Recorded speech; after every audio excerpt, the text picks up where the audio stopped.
Hi, this is Dr. Dan Margolin with The Other Side of Adversity. We have a very exciting guest today. It is Mr. Grant Lottering. Grant is an ultra endurance bicyclist. He has experienced cancer, had a major accident on the bicycle, and he will tell us more about it. But he's gone through all this. And Grant, I have a question for you, sir. I get what an endurance bicyclist is, but what is an ultra endurance? What does that mean? I mean, that is like, Yeah. Yeah. Hi, Dan. Thank you for having me. This is super exciting from South Africa here, and it's really great to be in contact with you. Yeah, in South Africa, and I suppose in the States as well, you have cyclists, you have ultra endurance cyclists, but now you also have extreme endurance cycling. And to answer your question, anything over 100 miles can be considered ultra endurance, because it would probably take you anything from 7 or 8 hours upwards to complete a ride like that. Grant, it's funny. I've been considered an ultra endurance driver because I've driven over 100 miles. Yeah. So Yeah. when you were a kid, Grant, was this your goal? Like, how did you get into this? Yeah, well, I've been a cyclist since I was 12. That was my passion since I was a kid. It was really a sport that I discovered simply because I was so bad at any other sport, anything that involved a ball or running. I was just no good at it. And then I discovered cycling at a very young age, and I absolutely flourished in it. It also gave me my identity in a way. I could live myself in my sport because it's an individual sport. You're out there on your bike. It's just me, myself, and I, and my bike, really. And Now, I loved it. is there a point where you get into a zone where you're not really paying attention to anything else, and then you sort of come out of it, and it's like, wow, I just went through that? Yeah, absolutely. And I think that's the beauty of it too. And I think a lot of people with individual sports, even with running and that, would also be able to say that. Quite often you go over a hill and you look back and think like, did I just ride up there? I can't even, I must have zoned out. I don't remember any of it, because you're just in your own world for that period of time. And it's absolutely wonderful. But I became a professional cyclist very early on. I was about 20 years old. I was already a professional. I went over to Belgium. I raced there for a season, 2 seasons, in fact. And but back in the late 80s, and I'm giving my age away, we were still banned as South Africans from competing internationally. And When did that change? Yeah, that changed in 92. So if I knew that, I would have stuck it out for a few more years. But I came back to South Africa and decided I can't compete internationally. I wanted to race in Europe, and I couldn't, because that's really where the sport is at its biggest.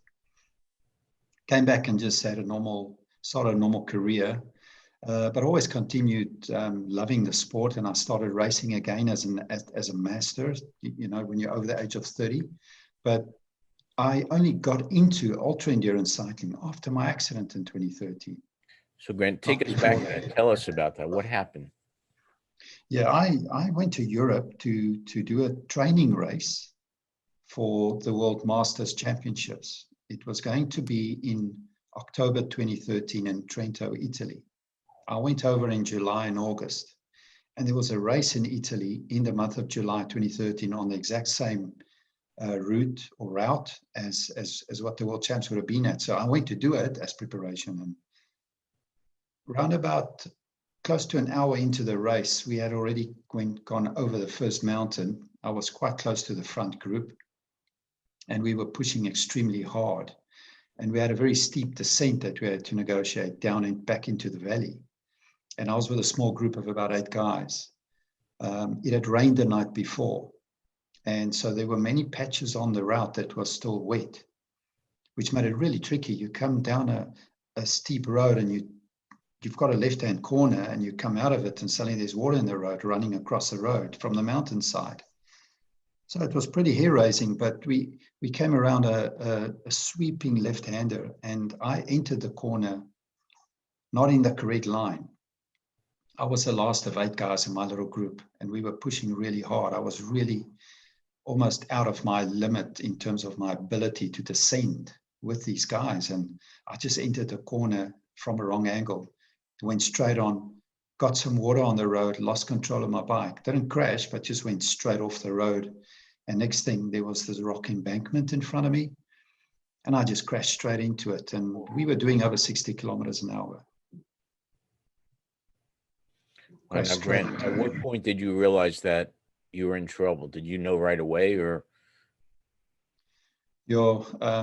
What I can remember very clearly, look, I mean, a big miracle was I never hit my head. I remember approaching the rock, and you know, in that instant, everything is like slow motion, and you can see this rock coming up. And I just turned, and I remember just saying to myself, "Don't hit your head." And I just turned my whole body as much as I could on my bike, and I struck the rock with my right shoulder, the whole of my right side. I just went straight into it, landed on the side of the road in a fetal position facing the riders coming down the mountain. And I can remember everything because I remained conscious. So I knew immediately I had a big problem because I immediately started vomiting blood. I was the pain was just indescribable. It was agonizing, and I was just screaming, trying to breathe. Now, Grant, as you're laying there, are you watching the bicyclists start coming toward you, thinking, "I hope these guys can stop"? Were you actually aware enough? No, it was so chaotic. I couldn't move, and I just, like I said, I lay in a fetal position, and as I was lying there, one of the guys actually crashed into me, and he shattered my femur, my right femur.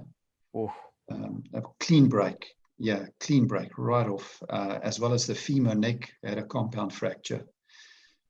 He turned out to be a guy from New York. Can you believe it? And I still don't know what his name is, but he was a doctor. Unbelievable. And to make a long story short, he stayed there until they airlifted me to hospital, and then he went his way. I've got a photograph of him, but no idea who he is to this day. And it just got to a point where, you know, there's a lot of extreme chaos happening all at the same time. I'm screaming, I can't breathe, I'm in incredible pain. I'm begging people to help me. There's a lot of voices around me. You've got these guys riding past at the same time, yelling at competitors to be careful. There's someone lying in the road. Very, very chaotic. I can still remember that so vividly. Grant, how far away from a hospital are you? Do they airlift you, or how did they get you to the help? Yeah. What actually happened was because I was quite far at the head of the race, the race official was behind me in the car, and with him was the head of the ICU unit from the emergency hospital in Trento, which is about 15 kilometers away. So he immediately saw that this was very, very serious, and he got out of the car and he came over and he started to work on me together with a few other people.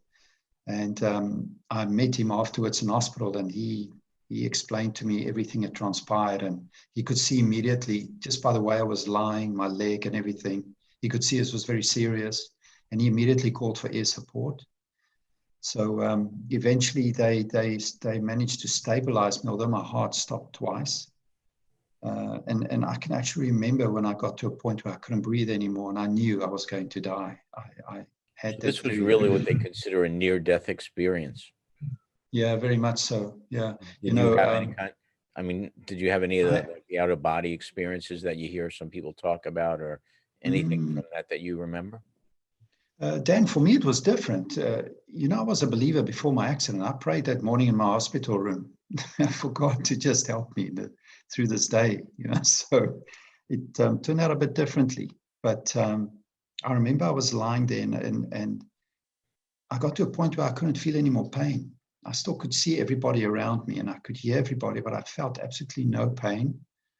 One of the guys held his hand on my neck because I had ruptured arteries. I had a ruptured artery in my neck. My right arm had a ruptured artery as well. So there was a lot of chaos around that. And next thing, I couldn't hear anything, but I could still see everybody. And they must. Just for other people. So a lot of this show is really people that have gone through medical adversity and come out the other side. What carried you through that? What actually brought you to the other side? Was it your faith? What would you say? Because I imagine after that, getting back on a bicycle cannot be the easiest thing in the world, huh? Yeah. Did you have any kind of anxiety the next time you're in a race? Yeah, I did very much so. Yeah. You know, I remember when I was in hospital, everybody told me you'll never ride a bike again. The doctors were adamant. My injuries were that severe. Um, but I was determined I was going to come back and finish the race. So by the time I got back to South Africa, which was 21 days later with medical assistance, I had to undergo 5 surgeries within that same year still, just to try and repair my shoulder. But I came back home with this very clear goal that I wanted to go back within a year and finish the race. I had absolutely no indication that it would be possible. There was nothing to show that it would be possible at all. Grant, where does that come from? Where does that inner strength come from? You know, in my case, because of what I went through, it's definitely my belief that, God gave me a second chance at life. And I'm not paralyzed. The doctors told me they cannot believe I'm not paralyzed. That's spinal fractures, everything. And I just had this absolute gratitude that I can still ride a bike and I'm going to ride a bike. And that's going to get me back on the bike. And that will help me overcome my fear. And so I had a very clear vision of what I wanted to accomplish. Very clear goal. And yes, the reality was very bleak, but my vision and my mental strength was stronger. So for me, it became a case of focusing on not where I am, but seeing myself where I want to be and just focusing on what I have to do to get there. So every day I spend time just visualizing myself, not where I am, but beyond where I am, where I want to be. Made a Grant, big I got to difference. tell you, that is an incredibly powerful statement. And I Yeah, it's really very think a lot powerful. of people going through adversity could utilize that. And Mm. if I were to say to you, what is the most important thing that you would say to somebody going through some real adversity? Would it be that statement of visualize yourself on the other side of it and then work towards that? Mm. I agree. Yeah, I think so. And I mean, I can speak of experience, obviously, but when you're in a storm, it's so difficult to see the wood for the trees. It's just your situation can become so overwhelming that you lose focus of what it is you were working towards in the first place. And especially now with these times that we're all going through and people are losing businesses and jobs and everything, things seem hopeless, things seem impossible, but you've got to give yourself something to work towards beyond where you are. If you don't have anything, find something. You have to have a goal. You have to work through where you are, and you cannot go anywhere if you don't know where it is you're going. So yes, you might not know what lies ahead, but give yourself a goal, give yourself something to work towards, and make sure you spend time focusing on that, not your situation. I think it is so, so important. Now, Grant, reading your bio, there are many mountains that you climb. I don't want to start reading them because I'll mispronounce them, but there were gravel-filled mountains and things that you biked up. Could you Yeah. just tell us about some of those? Because you not only went back in, I mean, you went back in big time. You went and challenged yourself, probably, it looks like at a whole new level. Is that correct? Yeah, when I finished that race, I crashed in a year later. When I was still undergoing surgery, I could still not even walk properly. I realized how strong the mind is, and I realized if I could do that with literally half a body and not having fully recovered yet, what can I do when I am fully recovered? So I realized for the first time how physically strong I can be if I have my mind right. So I Now, there, started there to, is a note here that you had 11 surgeries. Is that correct? yeah, I've had 11 to date. Yeah. Uh, I've had, yeah, a lot of setbacks since 2013. Yeah. But I've been determined every year to ride what I call an impossible tour. And its purpose is to raise money for underprivileged children. And I've made it my mission and promise to myself from that very first ride I did that I'm going to use this gift I still have to make a difference. Because I was lying in bed in Italy and I thought to myself, Grant, if you died, what would what would people remember you by? What would your legacy be? And I couldn't find anything significant. So I have this drive to be relevant, and we can all be relevant. We can all make a difference with where we're at. And I'm using my talent to ride a bike to do it. The best way to do it is ride it further than anyone else, ride over more mountains than anyone else, so I can raise more money for underprivileged children. That's been driving me every year, pushing further and harder. And so, Grant, if you want to plug any of your charities, now would be a great time to do it. So, tell me a little more about the charity, the Underprivileged Children. What is the name of the Yeah. charity, and how does it work? Well, there's a few. I'm an ambassador for the Laureus Sport for Good Foundation. The Laureus Sport for Good Foundation is very big in the United States. It's a global organization that raises funds for underprivileged children through sport and keeping them off the streets, really. And also for the Reach for a Dream Foundation here in South Africa, which a similar one in the States would be the Make-A-Wish Foundation. Sure. And yeah, so fortunately for me, I mean, I'm I've, I can now work on planning a ride in the States this year through my sponsorship with Unite Health Share Ministry, UHSM, was sponsoring me this year. And with them, we're going to have some charities that's going to benefit from my ride in the States, which would include, for example, Laureus. It would include Make-A-Wish Foundation. So those are the guys we're going to focus on. Grant, so you came out of this, I don't want to put words in your mouth, but you came out of these accidents different, I would say, looking back on it. What were the lessons that you learned? Yeah, I definitely came out of this differently. I think for one is I didn't see myself as a victim here. I saw what happened to me, which I really didn't expect. Obviously, I mean, my whole life just came to an end right there.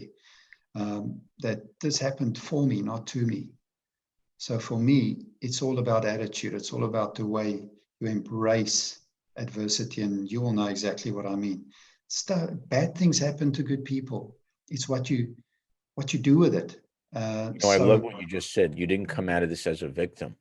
And I have met yeah, in going through this, one of the reasons I'm doing the show is to get people to really recognize that there's another way to look at life and these kind of incidents, that it mm, isn't necessary that you look at it as a victim, but you can look mm, at it like there's hope and there is a future and there may be even a reason or a purpose behind it.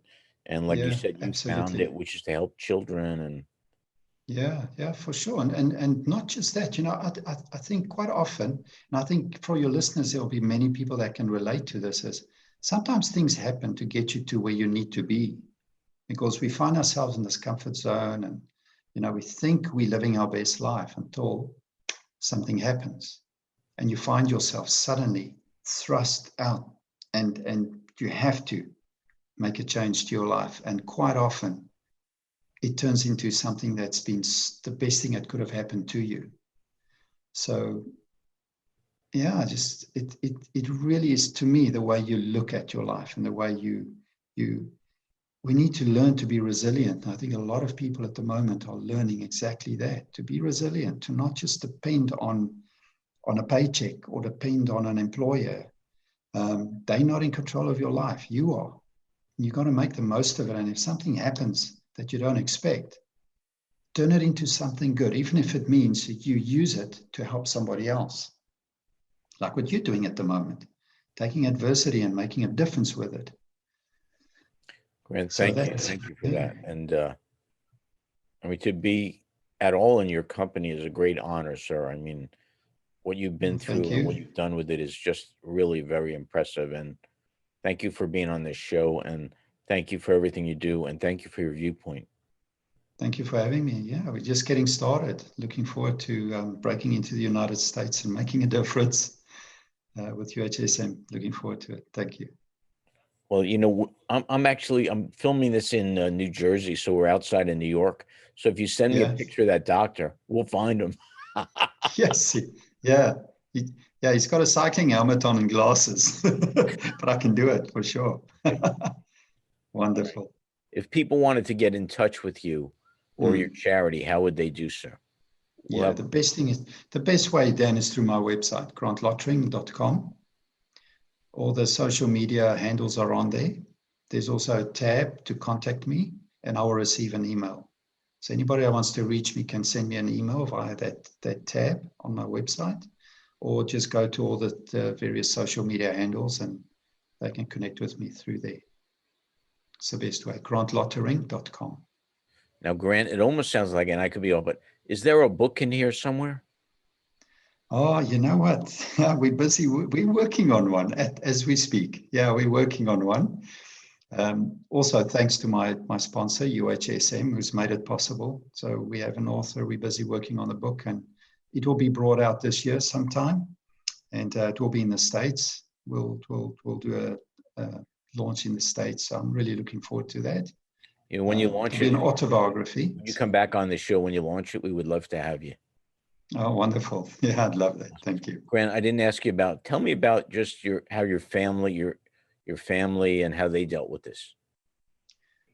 Yeah, sure. It was tough on everybody. My brother lives in Holland. He was able to come through to Trento when he heard of my accident, and he spent the 10 days that I was in ICU, he was there. Then my mother flew out from South Africa. I was not in a relationship at the time. And she was there for the remainder of the time, and I came back. And yeah, I had, my brothers and close friends were very, very supportive of me. But it was tough for them, especially when I started riding again. My mother, needless Oh, your to say, poor she mom, was I can imagine. incredibly concerned. Yeah, yeah. And I was just so doggedly determined, and I would have nothing of it, you know. So, Mom, go worry with your Maybe friends. we'll have your Don't tell mom me on the about show next, huh? it. Yeah, yeah. So, yeah. But, you know, I think I do like to believe I did inspire them, and I still do. And you've certainly inspired a lot of people. And when they Mm. see this interview, I mean, they will be blown away, as I I am. hope to continue doing that. Yeah, Good, thank you. good. Please do.